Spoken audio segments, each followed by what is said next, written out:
ఈ గల్ఫ్ కంట్రీలో ఇప్పుడు ప్రస్తుతానికి మనం ఉండేది కువైట్లో ఎలాగంటే చలికాలం వస్తే చాలు, చలికాలం వచ్చిందంటే చాలు కువైట్లో ఏం చేస్తారంటే వేడివేడిగా పాలు, టీ, కుపూస్లు అవన్నీ వీళ్ళు చేసి బయట పెడతారన్నమాట. ఎందుకు పెడతారా అంటే మన డ్రైవర్లు కావచ్చు, అన్న తమ్ముళ్ళు కావచ్చు, మన బల్దియా అంటే క్లీనింగ్ చేసేవాళ్ళు అంతా వస్తారు, తాగుతారు, తింటారు అన్నమాట. సరేనా, చూడండి ఒకసారి. చాలా మంది వస్తారన్నమాట ఇక్కడికి. ప్రతి ఒక్క డ్రైవర్ కూడా వస్తాడు. నేనైతే ఇక్కడికి డైలీ వస్తాను. నేను కూడా డైలీ చాయ్ తాగుతాను, పాలు తాగుతాను, ఒక రోజు చాయ్ కూడా తాగుతాను నేను. నా స్కూల్ ముందరే అది.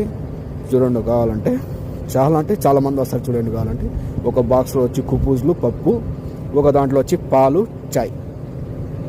నిజంగా ఈ కువైట్లో మనిషి కూడా చాలా మంచిది. డ్రైవర్లకి, బయట పనిచేసే వాళ్ళకి ఎవరైనా రావచ్చు.